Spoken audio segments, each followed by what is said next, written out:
Welcome to मेरी class. आप सभी का स्वागत है मेरी क्लास में। तो बढ़ते हैं 6 सितंबर की करंट अफेयर्स की ओर, प्रमुख घटनाक्रम को। इससे पहले आप सबसे पहले सब्सक्राइब करिए और बेल आइकन पर प्रेस करिए, दोस्तों को शेयर करिए ना भूलिएगा। लेते हैं 6 सितंबर की महत्वपूर्ण क्वेश्चन सीरीज। पहला प्रश्न है, किस देश ने भारत के साथ इंडो पैसिफिक रणनीति अपनाई है?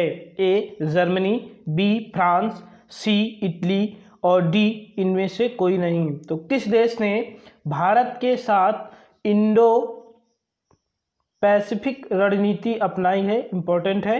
तो वो आपका आंसर है जर्मनी। किसने अपनाया है? तो जर्मनी ने भारत के साथ इंडो पैसिफिक रणनीति अपनाई है।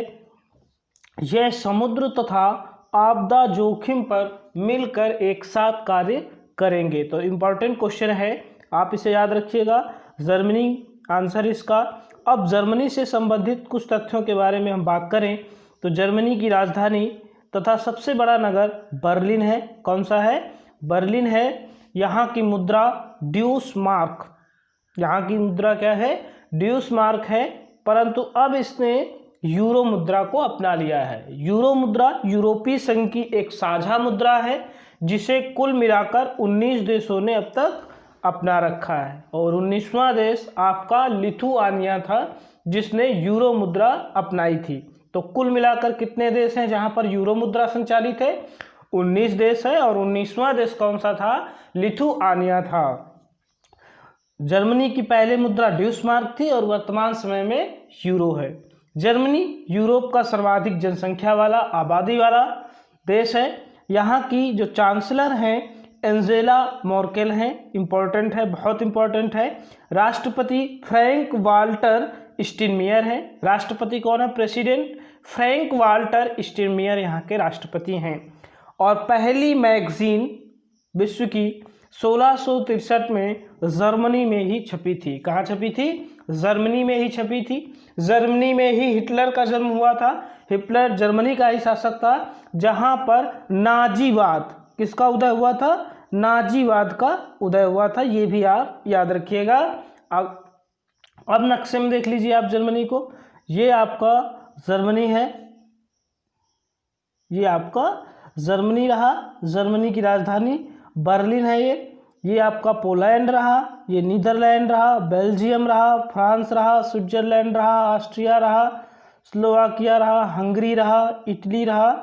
तो ये आपका हैम्बर्ग, ये जर्मनी का ही शहर है, और ये बर्लिन। तो ये किसको स्पर्श करता है? नीदरलैंड को स्पर्श करता है, बेल्जियम को स्पर्श करता है ना। तो ये कुछ इम्पॉर्टेंट पॉइंट्स हैं, आप याद रखिएगा। जर्मनी से वीडियो को लाइक करना और शेयर करना ना भूलिए, और नोट्स जरूर बनाइए। अगला प्रश्न लेते हैं। अगला प्रश्न है, ब्रिक्स देशों के संस्कृति मंत्रियों की बैठक की अध्यक्षता वीडियो कॉन्फ्रेंसिंग के माध्यम से किस देश के द्वारा की गई है? तो हाल ही में ब्रिक्स देशों का सम्मेलन जो हुआ है वीडियो कॉन्फ्रेंसिंग के माध्यम से किया गया है।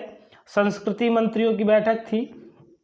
तो इसको किस देश द्वारा अध्यक्षता किया गया था? कोविड-19 के कारण ज़्यादातर अध्यक्षता वीडियो कॉन्फ्रेंसिंग के माध्यम से संपन्न हो रही है। तो इसका आंसर क्या है? रूस इसका आंसर सही है। रूस में इसकी वीडियो कॉन्फ्रेंसिंग के द्वारा बैठक संपन्न की गई है। रूस की बात करें तो रूस के राष्ट्रपति व्लादिमीर पुतिन हैं। कौन है? रूस के राष्ट्रपति व्लादिमीर पुतिन है। राजधानी मॉस्को है, मुद्रा रूबल है, और इम्पोर्टेंट है यहाँ की संसद, रूस की संसद का नाम क्या है? तो रूस की संसद का नाम ड्यूमा है, और जबकि जापान की संसद का नाम डायट है। ये दोनों बहुत पूछे जाते हैं। रूस से संबंधित बहुत सारे तथ्य कल के वीडियो में दिए गए थे, आप चाहे तो उसको वहाँ से स्क्रीनशॉट दे सकते हैं। अब हम ब्रिक्स की बात करते हैं, क्योंकि ये ब्रिक्स देशों के संस्कृति के मंत्रियों की बैठक थी। तो ब्रिक्स की बात करें तो ब्रिक्स पहले ब्रिक था जिसकी स्थापना 2009 में हुई थी। कब हुई थी? 2009 में हुई थी। ब्राजील, रूस, इंडिया और चाइना ने मिलकर स्थापना की थी। इस शब्द का, ब्रिक शब्द के जन्मदाता जैस ओनिल थे। जैस ओनिल इसके शब्द के, जैस ओनिल इस शब्द के प्रतिपादक थे। तो ये भी आप याद रखिएगा। 2010 में क्या हुआ, ब्रिक में दक्षिण अफ्रीका शामिल हो गया। इसका ब्राजीलिया में सम्मेलन हुआ था, ब्राज़ील की राजधानी में। दक्षिण अफ्रीका के शामिल होने के बाद ये ब्रिक्स हो गया। 2021 में इसकी अध्यक्षता भारत करेगा। कौन करेगा? 2021 में भारत करेगा। और ब्रिक का पहला सम्मेलन रूस के येकातेरिनबर्ग शहर में हुआ था। ये बहुत इम्पोर्टेंट है कि इसका पहला सम्मेलन कहाँ हुआ था, तो येकातेरिनबर्ग एक रूस का शहर है, वहाँ पर पहला ब्रिक सम्मेलन हुआ था। और दूसरा सम्मेलन ब्राजीलिया में हुआ, जहाँ पर दक्षिण अफ्रीका को शामिल किया गया था। तो ये 2 सम्मेलन आपको याद रखने हैं। और अगली जो बैठक होगी इसकी अध्यक्षता कौन करेगा, तो भारत करेगा। कौन कौन से देश हैं? ब्राज़ील, रूस, इंडिया, चाइना और साउथ अफ्रीका, इसके 5 देश हैं, इंपॉर्टेंट है। अगला प्रश्न लेते हैं, रीड 2020 कार्यक्रम किस राज्य में शुरू किया जाएगा? ये भी इंपॉर्टेंट पॉइंट है। रीड 2020 कार्यक्रम किस राज्य में शुरू किया जाएगा? केरल, गोवा, जम्मू कश्मीर और महाराष्ट्र। किस राज्य में शुरू होगा? तो ये आपका केरल में शुरू करने का प्रावधान किया गया है। कहाँ शुरू करने की विचार की गई है? केरल में इसे शुरू करने का निर्णय लिया गया है। ये ब्रिक्स का चित्र नीचे आ गया गलती से। तो केरल की बात करें, अगर हम केरल की बात करें तो ये पहले रीड की बात करते हैं। रीड जो है कार्यक्रम किशोरों में जागरूकता एवं सामाजिक समानता के बारे में जागरूकता फैलाने के लिए कार्यक्रम शुरू किया गया है। इसके तहत इंटरनेट से वित्तीय सुरक्षा, इंटरनेट, मानवाधिकार आदि विषयों की जानकारी युवाओं को उपलब्ध कराई जाएगी। केरल की राजधानी त्रिवेंद्रम या तिरुवनंतपुरम है। केरल को स्पाइस गार्डन, मसालों का बगीचा भी कहा जाता है। केरल में ही साइलेंट वैली, शांत घाटी स्थित है। ये बहुत इंपॉर्टेंट है। केरल के मुख्यमंत्री पिनराई विजयन हैं। कौन है? पिनराई विजयन यहाँ के मुख्यमंत्री हैं। राज्यपाल आरिफ मोहम्मद खान हैं। इस राज्य का गठन 1 नवंबर 1956 को हुआ था। कब हुआ था? 1 नवंबर 1956 को इस राज्य का गठन हुआ। यहाँ पर लोकसभा की 20 सीटें जबकि राज्यसभा की 9 सीटें हैं। इंपॉर्टेंट है। अब कुछ करंट से संबंधित बात करें तो श्री आर लेखा पहली महिला डीजीपी बनी है। इंपॉर्टेंट है। मुख्य सचिव राज्य के विश्वास मेहता हैं। कौन है? विश्वास मेहता मुख्य राज्य सचिव हैं। श्री आर लेखा पहली महिला डीजीपी हैं, पुलिस महानिदेशक हैं। खाद्य वन परियोजना कुछ समय पहले इसने लागू की थी। कौन सी योजना? खाद्य वन परियोजना केरल ने लागू की थी। के फोन प्रोजेक्ट, फ्री इंटरनेट देने के लिए के फोन प्रोजेक्ट लॉन्च किया था। तिरंगा पहल, रैपिड स्क्रीनिंग की गई थी कोविड-19 रोगियों के लिए। कर्मी बोट, कोविड-19 रोगियों की सेवा के लिए एक रोबोट जारी किया था केरल ने, उसका नाम कर्मी रोबोट था। ब्रेक द चेन कार्टून अभियान भी शुरू किया गया था। बेबी फ्रेंडली स्टेट, विश्व में सर्वाधिक साक्षरता, सामाजिक न्याय स्तर, स्त्री पुरुष समानता, शिशु मृत्यु दर सबसे कम आपकी केरल में पाई जाती है। तो ये कुछ प्रमुख योजनाएं थी जो इससे संबंधित थी केरल से। केरल को देख लीजिए आप मैप में। यहाँ की प्रमुख नदियाँ भरतपुझा, कौन कौन सी हैं? भरतपुझा और पेरियार केरल की प्रमुख नदियाँ हैं। पेरियार यहाँ की सबसे बड़ी नदी, जबकि भरतपुझा दूसरी सबसे बड़ी नदी है। पेरियार अभ्यारण्य भी आपका एक केरल में स्थित है। अब आप बात करते हैं केरल की, तो ये आपका जो दिखाई दे रहा है आपको, ये आपका पूरा का पूरा केरल है। ये आपका तमिलनाडु है, ये कर्नाटक है और ये पुडुचेरी है। तो पूछा जाए कि केरल की सीमा किन राज्यों को स्पर्श करती है, तो कर्नाटक, तमिलनाडु और पुडुचेरी को स्पर्श करती है केरल की। ये आपका यहाँ से समुद्र तटीय क्षेत्र है और अरब सागर को भी स्पर्श करता है। तो अगला प्रश्न लेते हैं। केरल से संबंधित बातें भी आप याद रखिएगा। कौन कौन से? साक्षरता दर यहाँ पर 94% है और लिंगानुपात देश में सबसे अधिक और साक्षरता में भी देश में सबसे अधिक है। लिंगानुपात 1084 महिलाएं 1000 पुरुषों पर है। सबरीमाला मंदिर चर्चा में रहा था। सबरीमाला मंदिर भी आपका यहीं स्थित है केरल में। कथकली यहाँ का शास्त्रीय नृत्य है और केरल ही शंकराचार्य की जन्म स्थली है केरल में। विधानसभा की 140 सीटें हैं। वेलिंगटन द्वीप बहुत बार पूछा जा चुका है, कहाँ पर है, तो ये केरल में ही स्थित है। इतने पॉइंट्स आप केरल से याद रखिएगा। अगला प्रश्न है, रबो बैंक की विश्व डेयरी सूचकांक में कौन सी भारतीय कंपनी शामिल हो गई है? इंपॉर्टेंट क्वेश्चन है। रबो बैंक विश्व की एक बैंकिंग और वित्तीय सेवा की कंपनी है। ये डेयरी सेवा से सूचकांक से संबंधित एक रैंक जारी करती है, जिसमें भारत की कंपनी कौन सी शामिल हो गई है? तो इम्पोर्टेंट प्रश्न है। अमूल जो है वो इसमें शामिल हो गया है। कौन शामिल हो गया है? अमूल इसमें शामिल होने वाली पहली भारतीय डेयरी कंपनी बन गई है। तो अगर अमूल की बात करें तो अमूल कहाँ पर स्थित है? तो ये आपका अमूल गुजरात में स्थित है।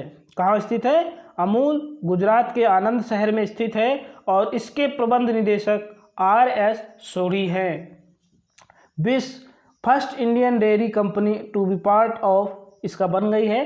प्रथम स्थान पर स्विट्जरलैंड की नेस्ले कंपनी है। तो दो बार याद रखिएगा, भारत की कौन सी है? अमूल है। और विश्व में पहला स्थान किसको मिला है? तो नेस्ले को मिला है। भारत को विश्व में 16वां रैंक मिली है। ये टॉप 20 लिस्ट जारी की गई थी। अगला प्रश्न लेते हैं। अगला प्रश्न है, भारत में आकस्मिक मौतों और आत्महत्या रिपोर्ट के अनुसार 2019 में की है, अभी जारी की गई है, सर्वाधिक सड़क दुर्घटना किस राज्य में हुई हैं? इंपॉर्टेंट क्वेश्चन बन जाता है। दिल्ली, यूपी, राजस्थान, महाराष्ट्र। तो सर्वाधिक सड़क दुर्घटना कहाँ पर जारी की गई हैं? दिल्ली में सर्वाधिक सड़क दुर्घटनाएं हुई हैं। जो ये रिपोर्ट आई है NCRB द्वारा ये आंकड़े जारी किए जाते हैं। किसके द्वारा? NCRB द्वारा। ये गृह मंत्रालय के अधीन कार्यरत है। NCRB की ये 53वीं श्रृंखला थी और इसकी शुरुआत कब हुई थी? 1967 में हुई थी। वर्तमान समय में इसके महानिदेशक रामफल पवार हैं और इसका मुख्यालय नई दिल्ली में स्थित है। अब कुछ आंकड़े हैं। लापता महिलाओं के मामले में जो सूचकांक रहा उसमें महाराष्ट्र सबसे आगे है, जबकि लापता बच्चों के मामले में मध्य प्रदेश सबसे आगे रहा। तो ये इंपॉर्टेंट है कि लापता महिलाएं सर्वाधिक महाराष्ट्र में हैं, लापता बच्चों के सूचकांक में मध्य प्रदेश प्रथम है और सड़क दुर्घटना के मामले में दिल्ली पहले स्थान पर है। अब अगला प्रश्न लेते हैं, वन नेशन वन कार्ड योजना है ये में कौन से राज्य शामिल हुए? लद्दाख, लक्षद्वीप, जम्मू कश्मीर या केरल? तो इसमें लद्दाख और लक्षद्वीप दोनों ही शामिल हो गए हैं और इस प्रकार इस योजना में शामिल होने वाले भारत के कुल राज्य या केंद्र शासित प्रदेश 26 हो गए हैं। टोटल कितने हो गए हैं? 26 राज्य ऐसे हैं, राज्य या केंद्र शासित प्रदेश, जो वन नेशन वन कार्ड योजना में शामिल हो गए हैं। यह नेशनल फूड सिक्योरिटी मिशन, राष्ट्रीय खाद्य सुरक्षा योजना जो 2013 में शुरू की गई थी उसी का हिस्सा है, जिसके तहत कोई भी या किसी भी राज्य का व्यक्ति इन 26 राज्यों में से कहीं पर से भी राशन उठा सकता है। इम्पोर्टेंट योजना है। तो आप ये भी याद रखिएगा कि नेशनल फूड सिक्योरिटी मिशन योजना कब शुरू हुई थी? तो 2013 में शुरू हुई थी और सबसे पहले इसे छत्तीसगढ़ में शुरू किया गया था। वन नेशन वन कार्ड में अब तक कितने राज्य शामिल हो चुके हैं? तो 26 राज्य शामिल हो चुके हैं। हाल ही में किसे जोड़ा गया है? तो लद्दाख और लक्षद्वीप नामक केंद्रीय या केंद्र शासित प्रदेशों को जोड़ा गया है। बजाज आलियांज जो आपकी एक बीमा एजेंसी है ने किसे अपना ब्रांड एम्बेसडर बनाया है? सलमान खान, आयुष्मान खुराना, रणवीर सिंह।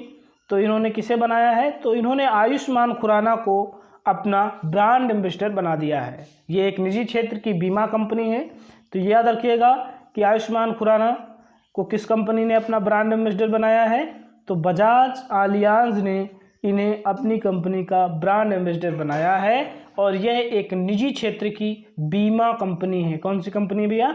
बीमा कंपनी है और इसके MD और CEO तरुण चुग हैं। तो इतने पॉइंट्स आप बजाज आलियांज से रखेंगे।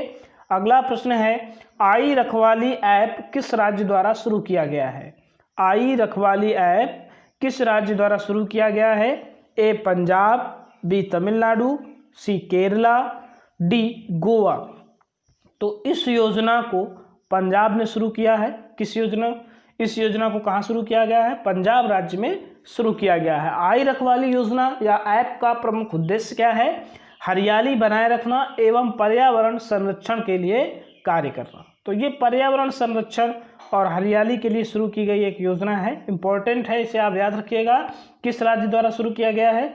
तो इसे पंजाब राज्य द्वारा शुरू किया गया है। पंजाब की बात करें तो यहाँ के सीएम कैप्टन अमरिंदर सिंह हैं। कौन है? कांग्रेस सत्ता में है, यहाँ पर कांग्रेस पार्टी के कैप्टन सीएम अमरिंदर सिंह हैं। गवर्नर यहाँ पर वीपी सिंह बदनौर हैं। पंजाब की बात करें तो पंजाब की राजधानी चंडीगढ़ है। यहाँ का सबसे बड़ा शहर लुधियाना है। इंपॉर्टेंट है कि यहाँ का सबसे बड़ा शहर लुधियाना है। इस राज्य का गठन पंजाब का 1 नवंबर 1966 को हुआ था। कब हुआ था? तो 1 नवंबर 1966 को पंजाब राज्य का गठन हुआ था। राजधानी चंडीगढ़, सबसे बड़ा। पंजाब का मतलब 5 आब यानी 5 नदियों से मिलकर पंजाब नाम पड़ा है। वो कौन सी नदियाँ हैं? तो रावी है। कौन कौन सी? रावी, ब्यास, सतलज, चिनाब, ये भी आप याद रखिएगा, सतलज और चिनाब और झेलम, ये 5 नदियां हैं।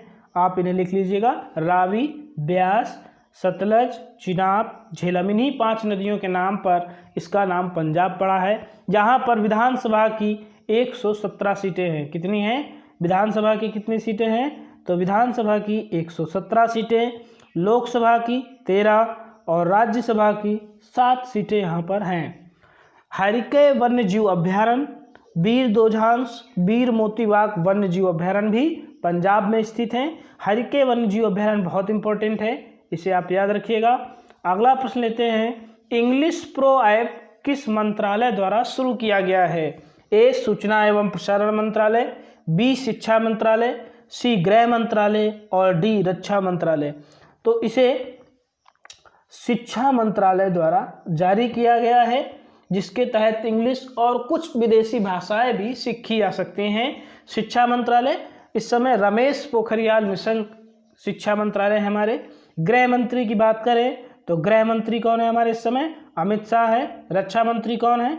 तो रक्षा मंत्री की बात करें तो राजनाथ सिंह है। सूचना एवं प्रसारण मंत्रालय आप लिख दीजिए कमेंट बॉक्स पर कि वर्तमान समय में सूचना एवं प्रसारण मंत्रालय किसके पास है। अगला प्रश्न लेते हैं। अगला प्रश्न है, the little book of green नज किसने जारी किया है? जो जारी करने का निर्णय लिया है, UNESCO, UNICEF, UNO, UNF. UNF की बात करें तो इसका पूरा नाम यूएनईपी है। तो इसे किसने जारी किया है? इसने यूनेप ने ही जारी किया है। इंपॉर्टेंट है, यूनाइटेड नेशन एनवायरनमेंट प्रोग्राम, संयुक्त राष्ट्र पर्यावरण कार्यक्रम द्वारा the little book of green जारी किया जाएगा। तो ये भी आप याद रखिएगा। यूनेस्को का मुख्यालय पेरिस में स्थित है और यूनिसेफ का मुख्यालय न्यूयॉर्क शहर में स्थित है। दोनों ही बहुत इंपॉर्टेंट है, बहुत पूछे जाते हैं, तो आप ये दोनों पॉइंट्स भी याद रखिएगा कि यूनेस्को का मुख्यालय कहाँ पर है? यूनेस्को का मुख्यालय पेरिस में है, जबकि यूनिसेफ का मुख्यालय न्यूयॉर्क में है। यूएनओ का मुख्यालय भी न्यूयॉर्क शहर में मैनहट्टन द्वीप पर स्थित है। तो ये पॉइंट्स आप यहाँ से याद रखेंगे। अगला प्रश्न लेते हैं, 5 सितंबर को कौन सा दिवस मनाया जाता है? सभी को मालूम है कि 5 सितंबर को शिक्षक दिवस मनाया गया। ये सर डॉक्टर सर्वपल्ली राधाकृष्णन, भारत के प्रथम उपराष्ट्रपति के जन्म दिवस पर मनाया जाता है। विश्व शिक्षक दिवस की बात करें तो ये कब मनाया जाता है? विश्व शिक्षक दिवस तो ये 5 अक्टूबर को मनाया जाता है विश्व शिक्षक दिवस, तो ये भी आप याद रखिएगा। अंतर्राष्ट्रीय चैरिटी दिवस भी 5 सितंबर को मनाया जाता है। इसकी शुरुआत संयुक्त राष्ट्र महासभा द्वारा 2012 में की गई थी। इसको विश्व धर्मार्थ दिवस भी हिंदी में कहा जाता है। तो 5 सितंबर को आप 2 दिवस हो गए, अंतर्राष्ट्रीय चैरिटी दिवस और राष्ट्रीय शिक्षक दिवस। तो दोनों ही पॉइंट्स से आप याद रखिएगा, इंपॉर्टेंट थे।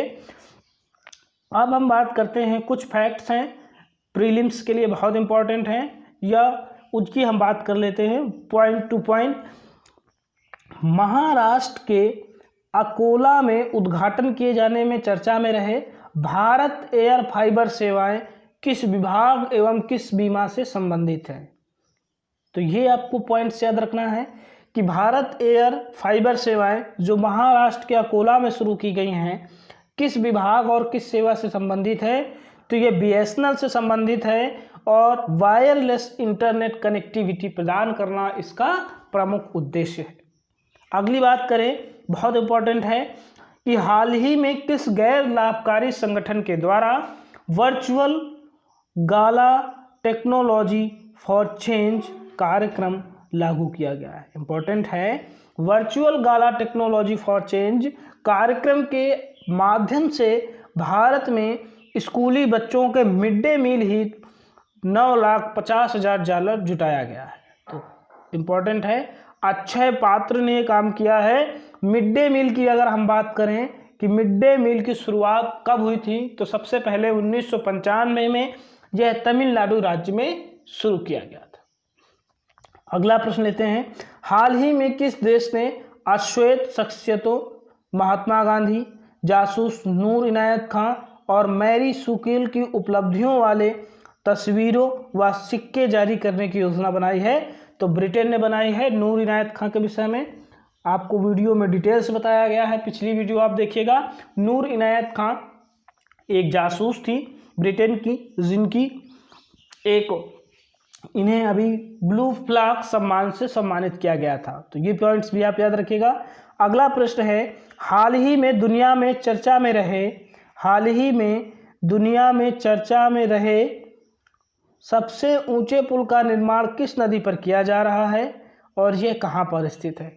तो चिनाब नदी में, रियासी जिला जम्मू कश्मीर में स्थित है। वहीं पर दुनिया के सबसे ऊंचे पुल के निर्माण की बात भारत सरकार कर रही है। इंपॉर्टेंट है कि किस नदी पर? तो चिनाब नदी पर। कहां पर? तो रियासी जिला। किस राज्य में? तो जम्मू कश्मीर में। हाल ही में खिलाड़ियों के प्रदर्शन को सुधारने, उनकी चोटों को रोकने, उबारने की प्रक्रिया को तेज करने के लिए किस उपकरण को लॉन्च किया गया है?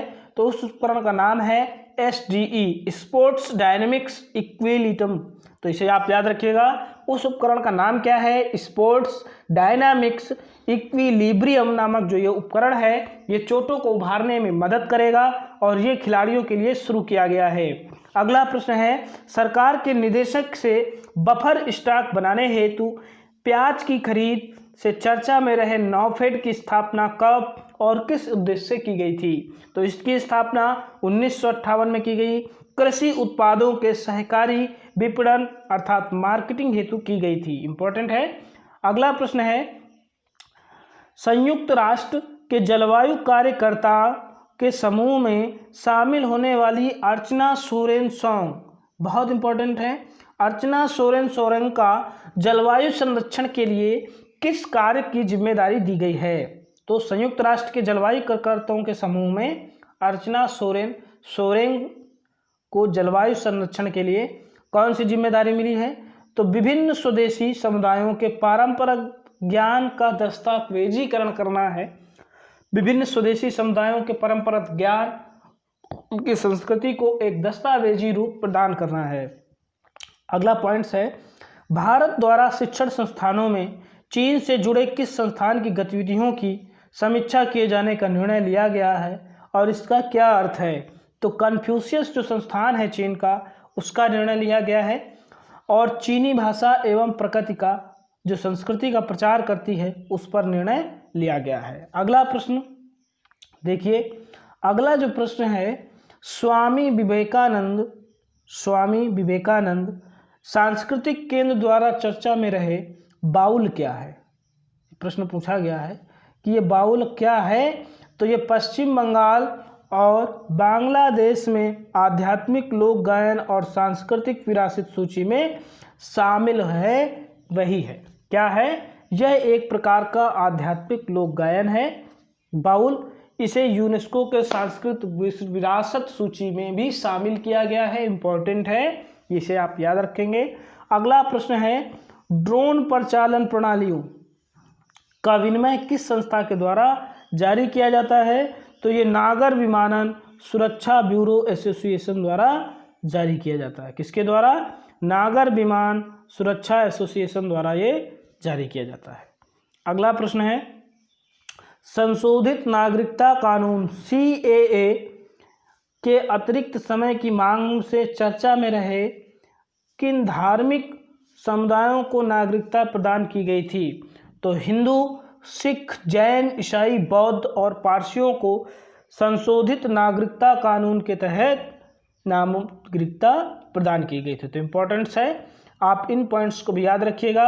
50 साल से कम उम्र के राजनीतिज्ञों के साक्षात्कार पर आधारित किताब India tomorrow conversation with next generation of political reader किसने लिखी? बहुत इंपॉर्टेंट पुस्तक है। इसे प्रदीप छिब्बर और हर्ष शाह ने लिखी है। किसने लिखी है? प्रदीप छिब्बर और हर्ष शाह ने। लास्ट पॉइंट लेते हैं, अगरबत्ती के निर्माण में भारत को आत्मनिर्भरता बनाने हेतु ग्रामोद्योग आयोग KVIC द्वारा किस कार्यक्रम को प्रारंभ किया गया है? तो खादी अगरबत्ती आत्मनिर्भर मिशन, ये खादी ग्रामोद्योग द्वारा शुरू किया गया है। वीडियो अच्छी लगे तो इसे लाइक और सब्सक्राइब करना ना भूलिए। सब्सक्राइब बटन दबाइए और बेल आइकन पर प्रेस करिए। दोस्तों को ज़्यादा से ज़्यादा शेयर करिए और इससे जुड़िए ताकि आपको प्रत्येक दिन की समसामयिकी प्रदान की जाए तथा उससे संबंधित तथ्यों को लिखा जाए। यदि आपका कोई क्वेश्चन है करंट से संबंधित या किसी टॉपिक से कोई भी आपको कन्फ्यूज़न है तो आप उसे कमेंट बॉक्स पर लिख भेजिए, उसका समाधान तुरंत किया जाएगा। तो मिलते हैं कल अगले वीडियो के साथ, तब तक